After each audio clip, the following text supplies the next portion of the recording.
The last time the Chicago Bulls held the 4th overall pick, they grabbed a high-flying forward out of college and promised everyone he was the cornerstone. 6 years later, that name, Patrick Williams, is a punchline. Now they've gone and done it again. Caleb Wilson, 4th overall. I expect to have Rookie of the Year, honestly. I mean, I'm going to work hard. I'm going to do what it takes. I feel like the team is really good for me and how I envision to play.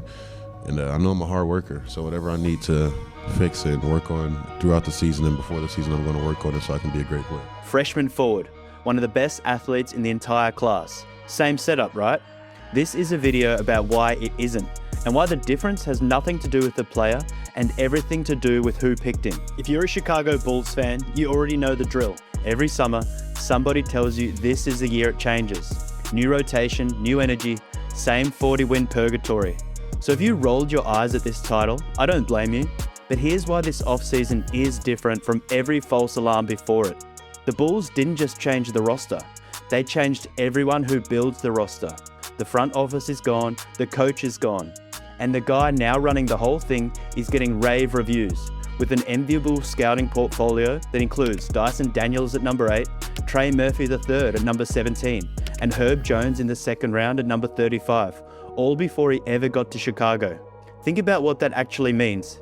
This isn't the same group making the same decisions and hoping for a different result. It's an entirely different blueprint, and that's why this isn't another grade the pick video. This is the argument that Chicago made the rarest kind of NBA change. They replaced the decision makers, not just the players. And by the end of this video, you'll see why this reset feels fundamentally different from everyone the Bulls fans have been promised over the last few years.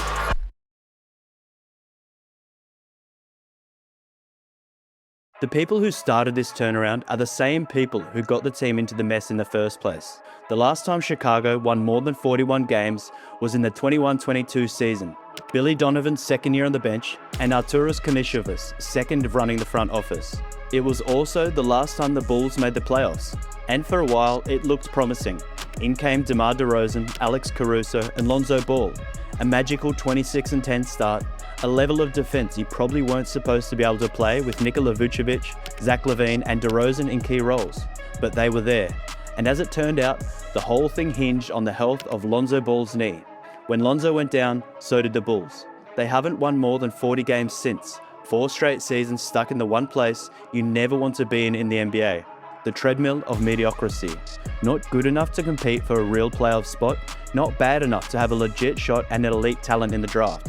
To be somewhat fair to Karnisovas, he eventually started tearing the roster down himself. 3 seasons too late, you might add, and I'd agree. He was also trying to clean up a mess of his own making. Karnisovas' first major swing came in the 2020 NBA draft. Holding the 4th overall pick, the Bulls selected Patrick Williams out of Florida. The problem? Just a few picks later came Denny Avdia, then Tyrese Halliburton at 12, Tyrese Maxey at 21, Desmond Bane all the way down at 30. Williams never developed into the cornerstone Chicago hoped for, flashes here and there, but never the consistent impact of a top 4 pick.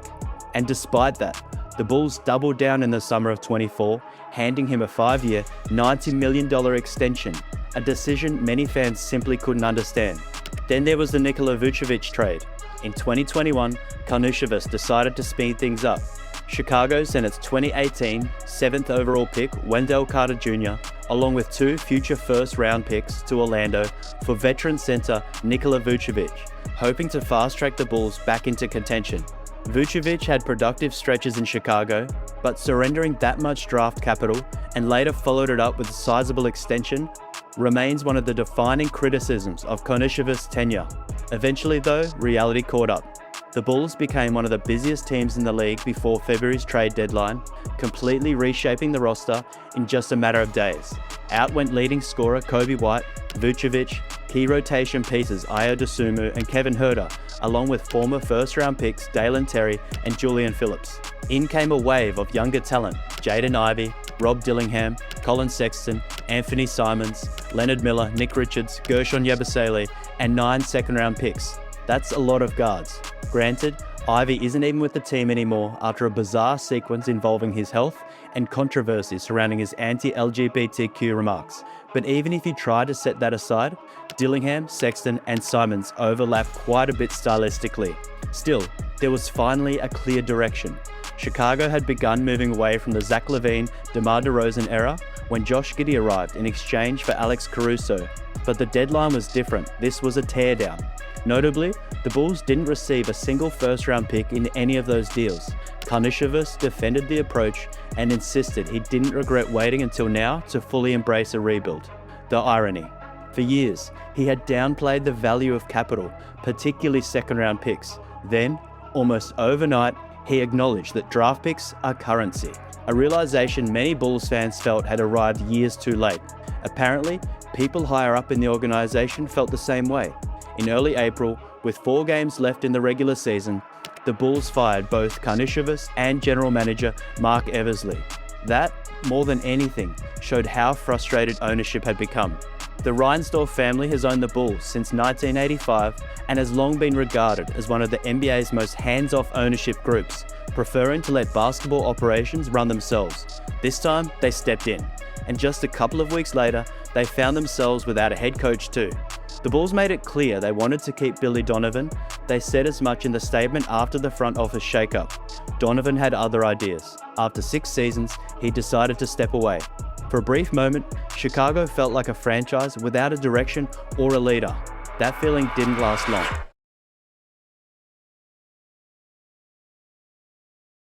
The people the Bulls brass found for the 2 most important jobs in the organization have given Bulls fans something they probably haven't had in decades: hope.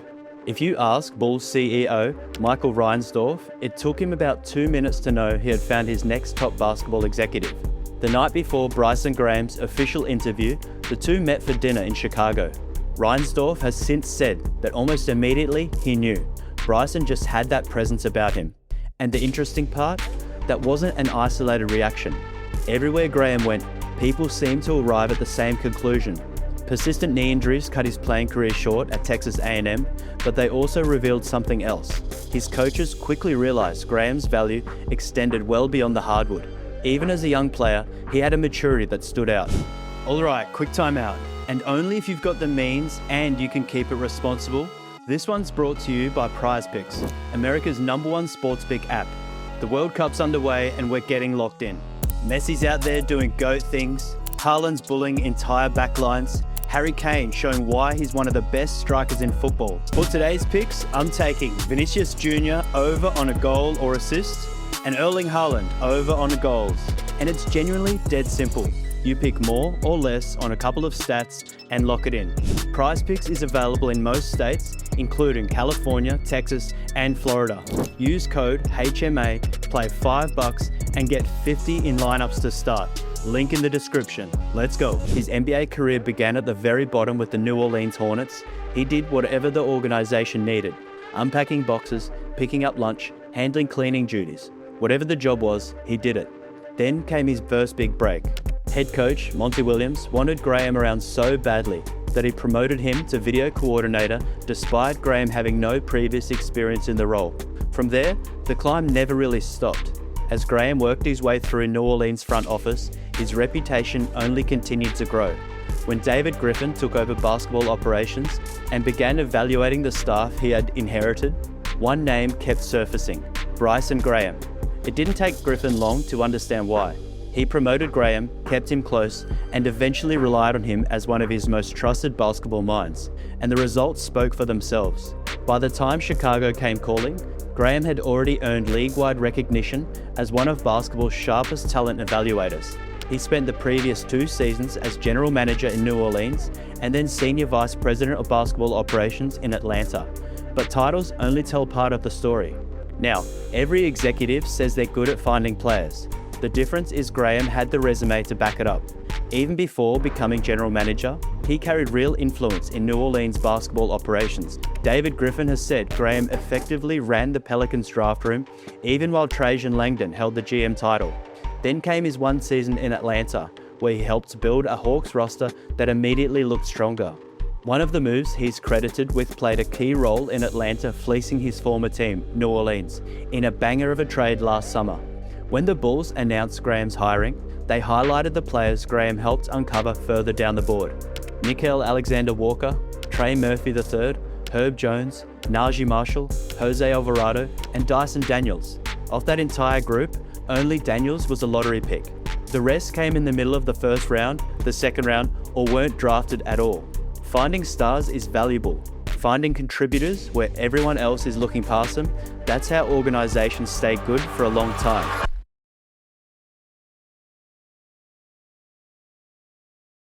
With the 4th pick in the 2026 NBA Draft, the Chicago Bulls select Caleb Wilson from the University of North Carolina. Now everyone in Chicago is hoping Graham worked that same magic in this year's draft. And if you look at the players he selected, one thing becomes obvious. There was a plan. As an organization, we get to welcome Caleb Wilson and Dalen Swain. With the 4th overall pick, the Bulls took North Carolina forward Caleb Wilson. At number 15, they followed it up with Texas wing Dalen Swain. When he sets a ball screen, he gets out of it really quickly with his mobility. Wilson knocks it down. Longhorns. Wilcher to Swain. Swain downhill, jams it home. The message was loud and clear. Versatility, toughness, defensive versatility, athleticism, two-way upside. The Bulls weren't drafting around the roster Graham inherited, they were drafting for a roster he wants to build. That's an important distinction. Walking into Chicago, Graham inherited a team with questionable shooting and an awkward collection of pieces. Josh Giddey and Trey Jones in the backcourt, Marcus Buzelis on the wing. He could have tried to patch those holes immediately. Instead, he chased upside. Because fixing someone else's roster is one thing, but building your own identity is another. Wilson and Swain aren't identical prospects, but they fit the same blueprint. Wilson is a freakish 6'10" athlete, one of the most explosive players in the class. At North Carolina, he lived above the rim, thrived in transition, and operated comfortably from the post, and attacked the basket with relentless energy. His combination of size, burst, and fluidity already gives him the tools to become an impactful two-way player. But there's another reason Bulls fans are watching him closely. The last time Chicago drafted 4th overall, back in 2020, they selected another athletic freshman forward, Patrick Williams. That comparison is unavoidable. The difference is that Wilson actually dominated at college level. This isn't purely a bet on physical tools. Before a hand injury ended his season, he averaged 19.8 points and 9.4 rebounds, scored in double figures in all 24 games played, and recorded 11 double-doubles. Swain brings a different resume. Unlike many younger prospects, he'll arrive with plenty of experience after appearing in 99 college games, including 72 starts. Standing 6'6.5" with a nearly 6'10" wingspan, he averaged 17.3 points and 7.5 rebounds at Texas, while consistently creating offense at the rim.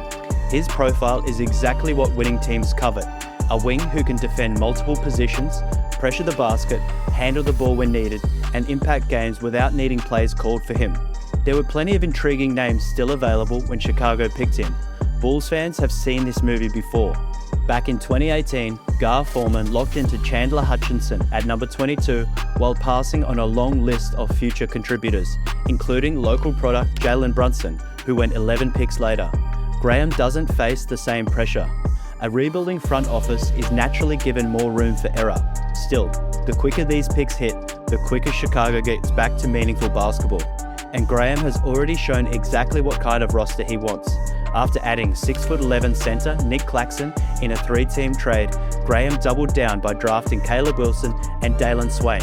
3 moves to add to Josh Giddey and Marcus Buzelis. One clear philosophy: slap. Size, length, athleticism, physicality. There isn't much mystery about what Chicago is trying to build. For years, the Bulls looked like a team searching for an identity. Now, for the first time in a long while, they seem to have one. And honestly, even their new head coach fits that vision.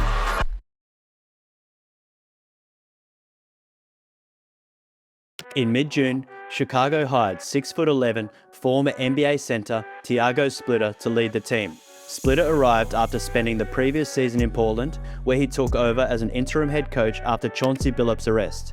Once Splitter took over, the Trailblazers went 42-39 and earned the 7th seed in the Western Conference through the play-in tournament. But what made Graham hire him wasn't simply the record. Throughout his coaching career, Splitter has developed a reputation for maximizing players and adapting to whatever roster he inherits. As an assistant with Brooklyn, he worked closely with Jarrett Allen during the young center's rise. In Houston, under Ime Udoka, he became one of the key voices behind Alperen Şengün's development. And when opportunities came to run his own teams, he didn't arrive with a rigid playbook. He arrived with flexibility. Coaching Paris basketball in France, Splitter inherited a guard-oriented roster that already liked to play fast, so he let them. Rather than forcing his own system onto the team, he leaned into its strengths and guided Paris to the EuroLeague playoffs. He followed the same philosophy in Portland. Instead of forcing square pegs into round holes, he built around what the roster did best, putting the ball in Denny Avdia's hands, emphasizing downhill attacks, and making rebounding through Donovan Clingan a cornerstone of the team's identity. Splitter summed up his coaching philosophy perfectly. You don't force players into your system, you adapt your system to your players. And that's exactly how he says he's always coached. And that's one of the biggest reasons Graham wanted him. Talking about the hire, Graham praised Splitter's basketball IQ, his curiosity, his competitiveness, and his ability to connect with players. Just as importantly, he pointed to something else: vision. And he finished with a quote that should make Bulls fans feel pretty good about where this franchise might finally be heading. When you find someone whose vision aligns with your own, someone who understands not just how you want to play, but how you want to build a program, you know you're starting from the right place. For the first time in years, Chicago doesn't just have new people running the show, it looks like they have everyone pulling in the same direction. So when I say this is not the same Chicago Bulls, I don't mean they swapped a couple of rotation pieces and bought a new banner for the rafters. I mean they tore the whole operation down to its foundations, the front office, the bench, the roster, and started over with a plan and vision to build around the pieces in place, along with the new ones they added in the draft. They're not contenders yet. Reinsdorf still owns the team, and they didn't come away with a tank-level haul of draft picks. But for the first time in a long time, the Bulls are interesting. And in this league, that's where it can all start. Where do you see Bulls finishing next season? Lottery, play-in, or a sneaky surprise in the top 6 in the East? Drop your prediction below. And if you enjoyed this video, hit the like and hype buttons. And if you're new here, subscribe and hit the bell. I'll see you in the next one.